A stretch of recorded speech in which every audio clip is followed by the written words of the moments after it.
So, welcome back to a new video. Today we're going to do something a bit different. We've done something like this before. I've done a video on this. Last video we went over some compliance pathing, uh, certificate security of things of that nature. In this video, we're going to get into some, as you can see, some Wireshark packet capturing, looking at some output logs and doing some packet analysis as well with this. Now, I mentioned before, I'm not going to get too deep into it, but Wireshark pretty much is a GUI, a protocol analyzer for passive reconnaissance, right? It doesn't directly interact with sending devices, really only samples the traffic moving across the network, and it captures the traffic moving across and presents the findings, of different amounts of protocols that can be filtered out for specific IP addresses, like a port number or protocol traffic types and things of that nature. So what I'm doing now initially is capturing traffic information. I'm just going to be initially using Wireshark to view the traffic information from devices activated or moving across the network by understanding the protocols used by each device, right? So I'm using the Win10 server initially, and I'm going to use another server, Win801, to showcase this as far as everything I just mentioned about the packet capture, right? So open this up, the application, running it as the admin, and I'm in the options menu here.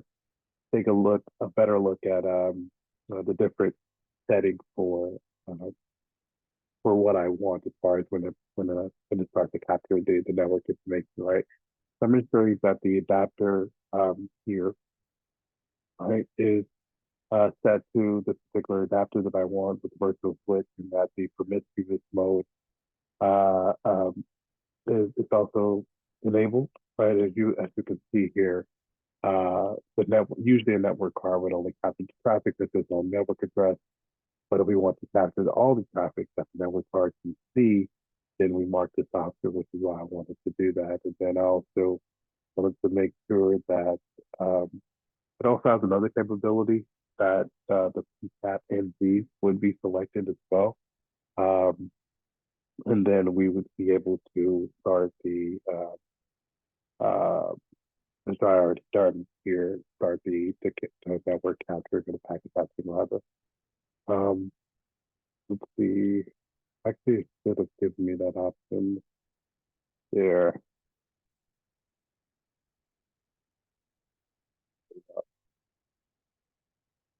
All right. But nonetheless, I can go ahead and get that started here. Let me pull it up actually quite a bit. And let me bring this down, bring that down so we could get more of this on the screen. Bring it down more. All right, there we go. We can see everything here. Now, as I mentioned, this is by way of another server, which is Win801. So I'm actually going to do is reboot it here, right?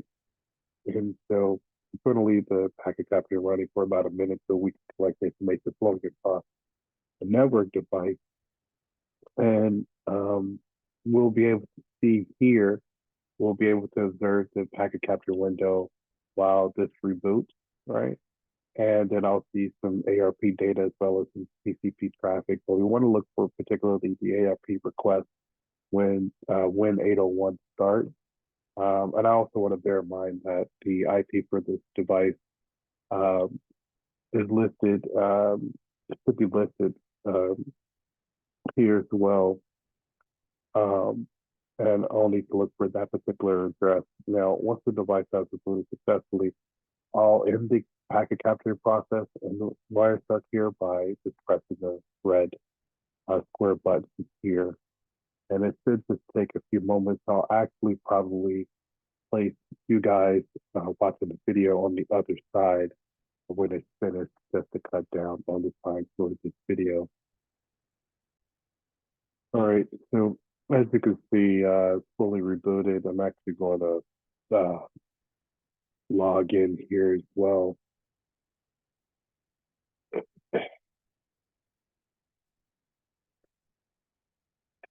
Still getting over terrible flu. All right, now while that's loading in, I could still read go back here. So now what I'm going to do, I'm going to save the packet capture for later analysis, right? It's a small but very important step. I'm actually going to stop here. Um, Especially because I need to, or if you ever need to reconstruct or look at data flows at a later date. And Wireshark usually saves all the packet information. However, you just select individual packets to be saved is required also. So let me just hit save, and I'm going to say want quick access naturally, right? So I'm going to save it as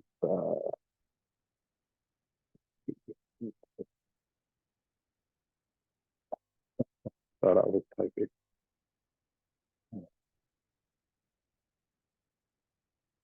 Okay, what's going on?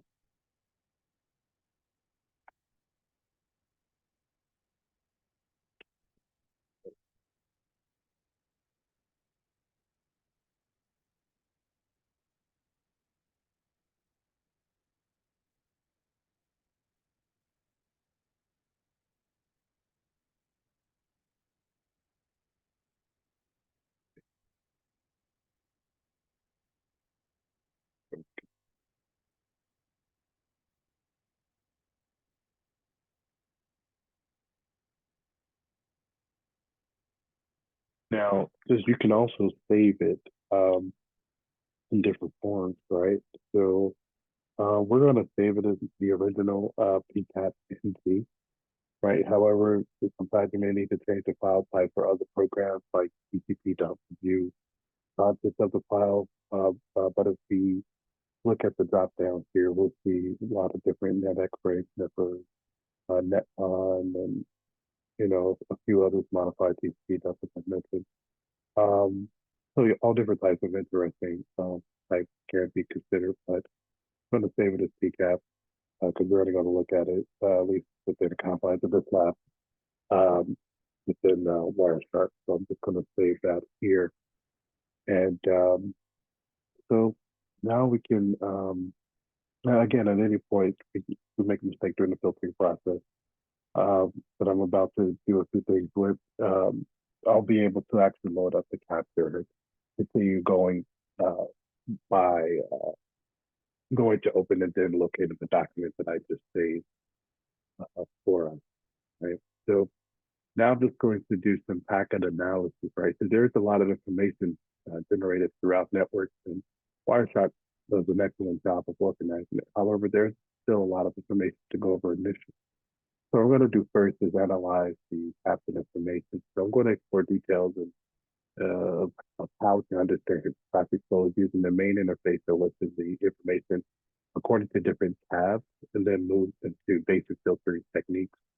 Um, and you want to make sure you have a general knowledge, at least for protocols, which is going through networking courses or networking in general to understand all of the information in Wireshark as well. So first, I'm going to explore a few different things super quickly. As far as SAP, so the number, which is the packet number, which is time of each packet recorded, the time of the packet recording, naturally, right? The source IP, destination IP, and then the protocol, protocol, the transport layer, and then you have HTTP, HTTPS, um, and a few different other stuff we're actually going to go through, but you have the length of the packet as well here, right? 96 bits and 100 and 101, and then you have info, which can be any um, extra information that could be useful. So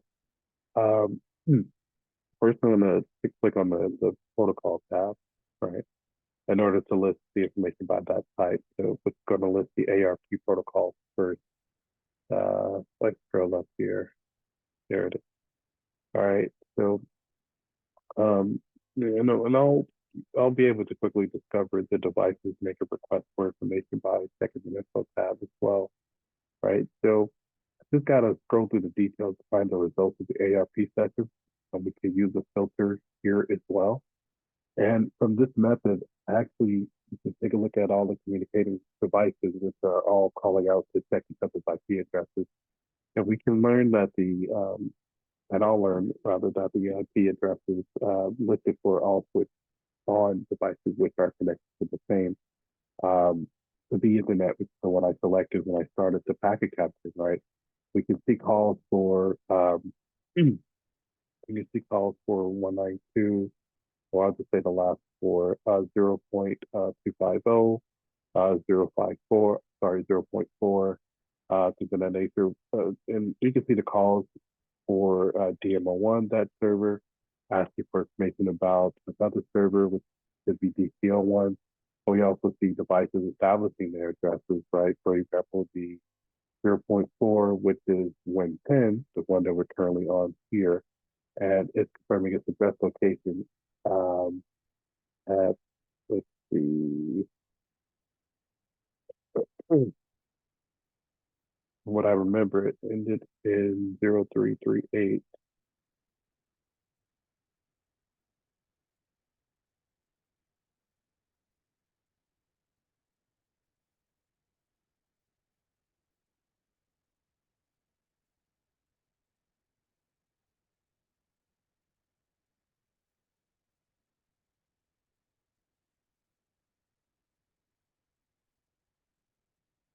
Okay, we have the MAC address for it.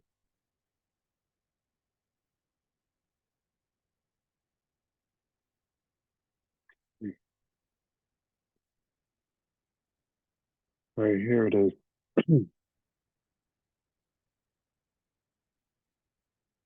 All right, here it is. For some reason, it's a bit different than it was prior, but I'm assuming because of the nature of the lab.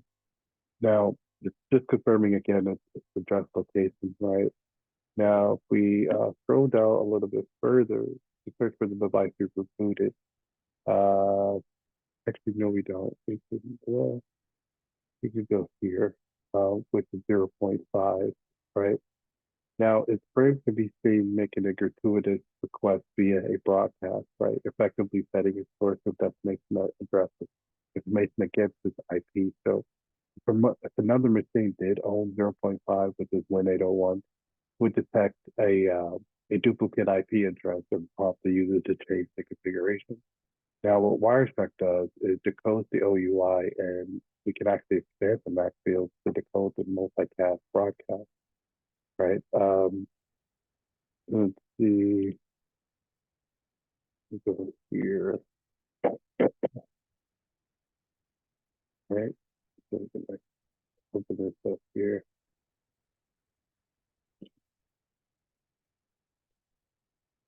right? So, like I was saying, it it decodes it, and we can actually expand the MAC field, right? To decode the multicast broadcast that the locally administered it, right? And the ARP headers, right? ARP address the resolution protocol. Um, it, it contains similar information plus the sender and target IP address, right? And ARP is a very simple protocol. The IP and higher level packets often contain many more headers. Now, also note this is the bottom frame, right? Um, this contains the raw data in hexadecimal format, and the computers perceive it as a series of zeros and ones, right? And um, and when you select the information in pane two, the relevant hex digits are selected here, and vice versa. Now, let's explore the capture a little further, right? Let's have a scroll, right?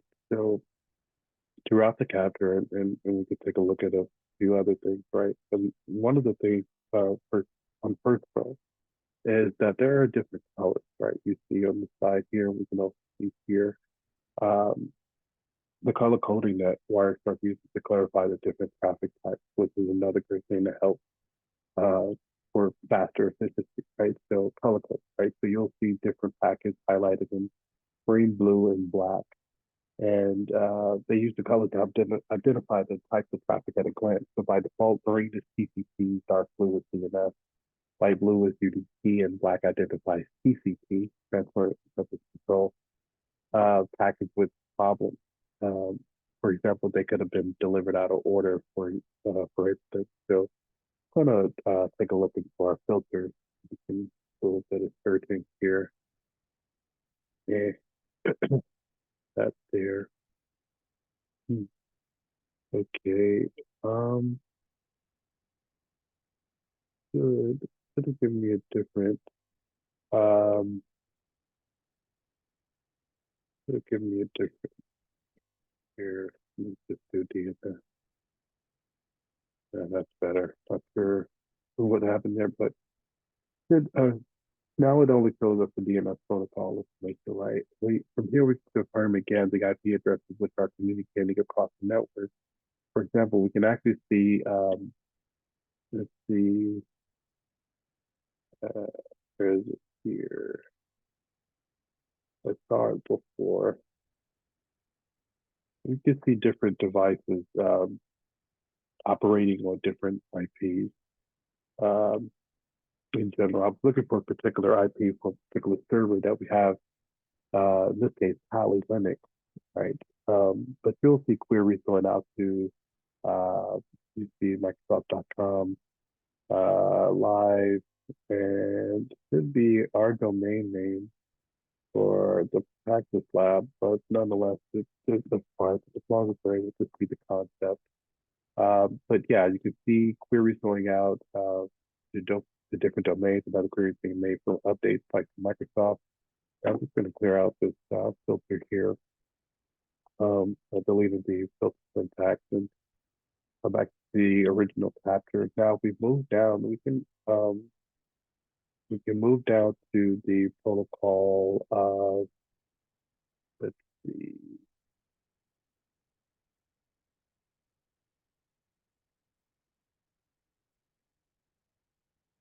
Let's go down a little bit more.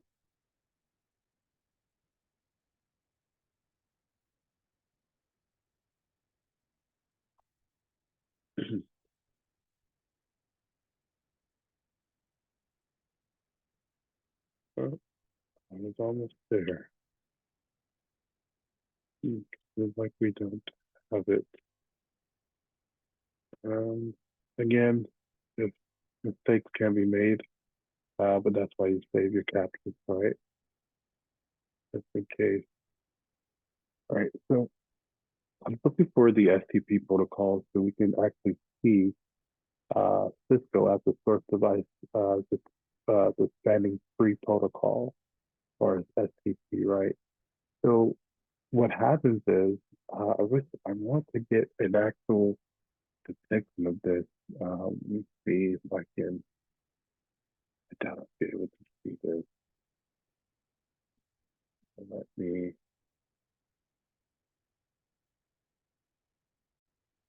Okay, I originally wanted to show the topology using Cisco equipment, but fortunately it's not showcasing here as I'd like, because I'll be manipulating um, these type of devices in different videos. I've actually done prior videos on Cisco devices.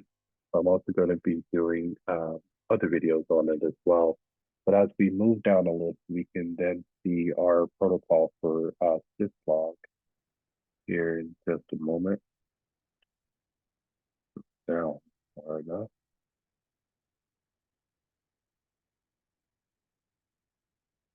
The filter is not helping me today. Um, it's more.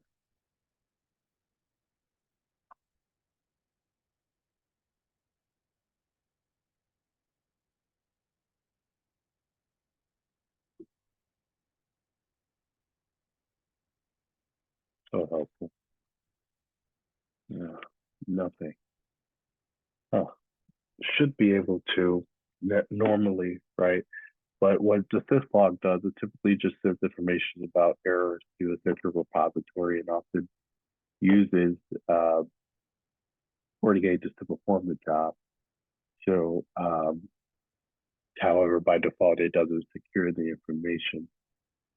But there were others that were similar to it. I'm not sure where, for some reason, when I filtered them, they don't populate. I have to manually look for them, and that's actually not good. But there's typically a key piece of information with the syslog, because usually there's a syslog server set up and broadcasting from server. At least the initial IP is 0.1, which is the CO1, right? Sending information to another server. And so these devices, therefore, having monitoring logs, they take place. So I'm just going to take any of these streams and then just gonna so we can actually take a look at a UDP stream. I was going to use a syslog type of packet, but for some reason again it's not populated for me. So I'm going to try another one. So just going to choose a dynamic host control. I'm just going to take a look at a UDP stream, right? It's a bit different than what I wanted for the syslog stream, but again, I just wanted to go through the practicality of what to look for when doing a packet analysis. But as we follow the stream Wireshark, it just performs the packets that put together the data they were transforming, right? So I mean, this wasn't really sending much as far as any. Actually, let me find a better one. I was actually going out to, let's say, a website or browser, uh, maybe an update or something. They don't have an actual method. If we broadcast might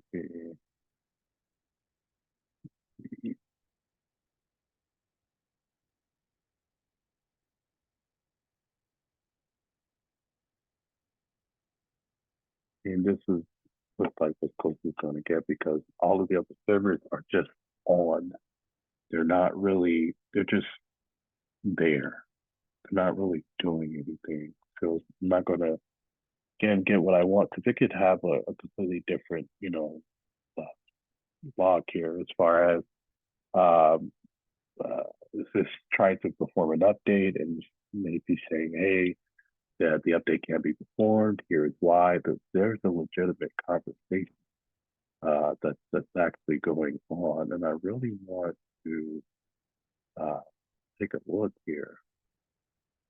Really uh, bothering me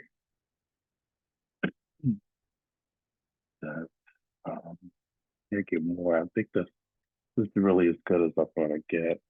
Now, you can see the information as it's in plain text right here. And this will allow us to read what information is being transmitted from the server depending on the log filtering rules set up by the admin. I can't find what I'm looking for, so I'm just going to clear this out. But what we can find is plenty of TCP traffic, right? Plenty of it, right? So all the devices are using that protocol. And as we can see here, right, from all the purple here, there's a lot of information on TCP as a control protocol, which is flowing, which could be overwhelming to inspect. So we can actually break some of it down to see what it contains. So what I'm going to do in the filter, I'm going to do TCP dot port Q80 filter. Yeah, okay, so the filter is all right.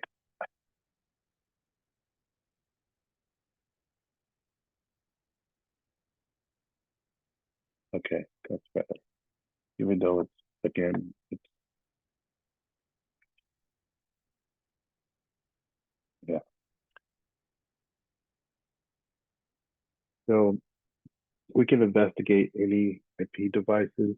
I know the protocol is HTTP and not TCP. No, we can investigate then any IP devices which have been using that famous port, right, and look at internet traffic coming and leaving the devices. So we can right click on any of these right? We can look at the TCP stream, right? And we have a bit of more information. Again, this is raw data. Um, Not necessarily, I mean, some of it is plain text, the others is, you know, gibberish to us, but the computer knows what it's trying to get across, right? Um, let's see. Now, I'm actually going to click on the source.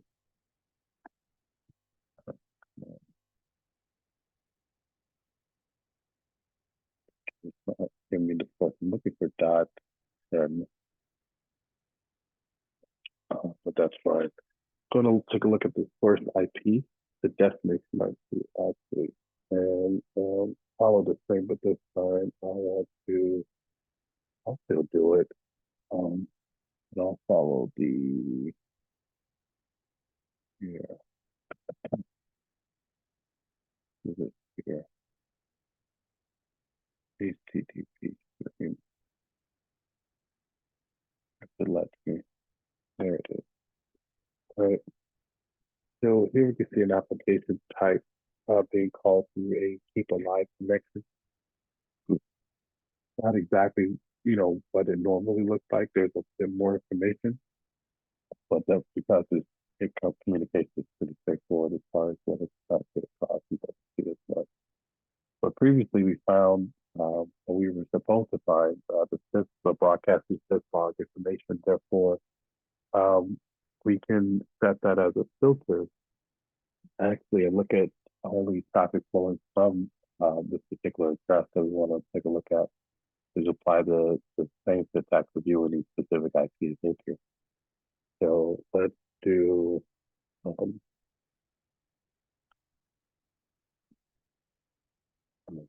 this for BCO1. God, how you doing? Perfect. So now give you all the traffic that flows from DCO1 and the recording of the network traffic if you can. And we can actually click on the number we can see the order that they began. Started at 363 or the 363rd packet that was captured was from 0.1. And we can actually look for the SMB frame here, right? Now, the additional layers of protocol are shown in the frame analysis page, right? And the protocol, the SMB, pretty much the protocol used for file sharing on Windows Network. Now, this makes more use of the upper network layers than the address resolution protocol, which is the IP for logical addressing at the network layer, right? The TCP transport, net files with the session, and the SMB itself to exchange the application data. And here we can see the SMB and the SMB2, right, having conversations from device between devices, and we could therefore assume a network here is being established between these devices, right? So Wireshark information can be vast, right, and confusing to view in any normal environment while scrolling through mountains of data. It's easy to miss key pieces of information. So reporting tools and different formats of doing data visually and through table formats is needed to really understand the environment. So I'm going to do now is explore different methods of output to view the data in a more appealing and really rewarding format. By viewing the key information more rapidly, I can actually discern if a more detailed investigation may be required. So I'm going to clear out the filter so we can be back at the original capture information. I'm going to analyze the data in a more summary output. Hopefully, I have uh, uh, better success with the specific details that I'm looking for that the lab can provide me. So just sort of take a look at statistics here. Take a look at our result addresses. Right now, it just shows us entries for any addresses selected in the capture. The capture is all from an IP to their name, so we could clearly identify um, um, the or we could clearly identify DCN1, right? And we should also be able to identify Win 801s in this list as well. So their information can be confirmed in the topology, right? And if we close close this out and click on statistics, take a look at our protocol hierarchy as well. So now we can take a look at all the details in terms of the packet type, right? And how much information flows in each protocol. So, for example, if we were interested in HTTP, if we were interested in HTTP packets only, then we can select from that list, which is noted as the hypertext transfer protocol you see here, and then right-click the line,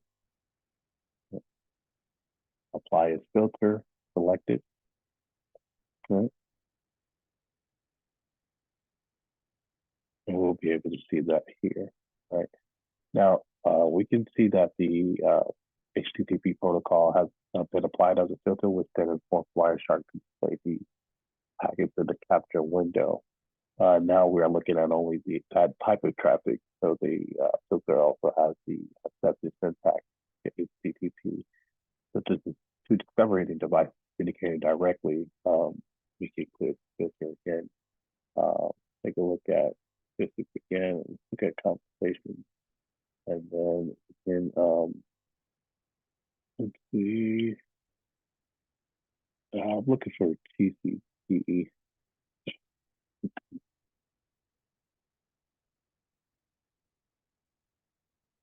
Uh, Usually would say another number, but we'll take a look at TCP 41 with that tab, and we can see almost all the Windows devices transmitting packets of information, but of course not the Kali device. To zero should be 0.3, but not the Kali device.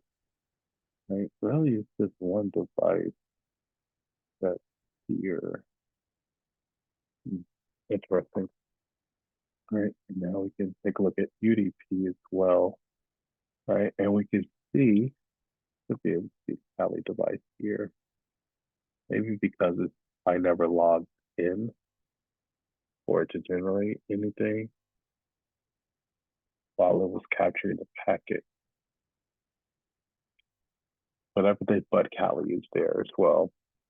But to understand that just because a device is not being directly used by someone, it is always having a conversation on the network or trying to communicate out unless very specific program not to, which is more than likely the case with this particular lab. Now, first, finally, we're gonna look at some graphical information regarding this particular capture. So just gonna look at it here, go back here, take a look at a graph, right? So just shows all the packets, right, as a line graph and the TCP errors, uh, usually as they would show normally as bar graphs.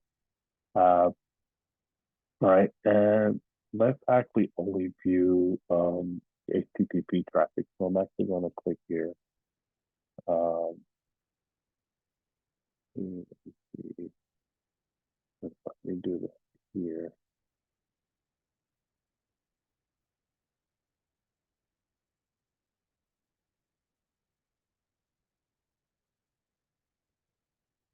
Um,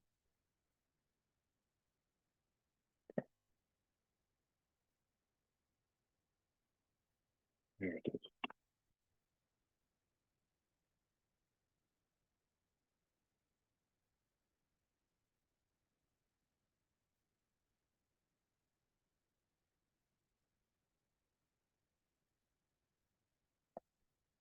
There we go. We can do that there. Perfect. All right, so now just going to uncheck all packets. So now we can take a look specifically at at all the HTTP packets. We have that filter here, and it tells us instead of the line graph, bar graph, right? Because that's the only thing I did not say, right, as far as the labeling here. So now we're just looking at the traffic in a graphical format, continuing the awesomeness of the GUI that is Wireshark, right, for the data that we get from the traffic. So this brings us to the end of the video for our passive topology discovery for QD. Different things we did. We did some packet capture, Solely based on one server that we're looking to reboot, and for that, I think that's really saved that.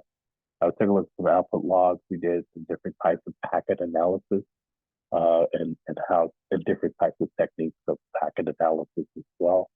But the next video, we're actually going to do something pretty interesting. We're going to be scanning and remediating vulnerabilities utilizing the open source tool OpenBAS. That's going to be pretty fun, pretty stellar as well. Hope to see you there. Thank you for watching if you're still here, and stay curious, stay secure.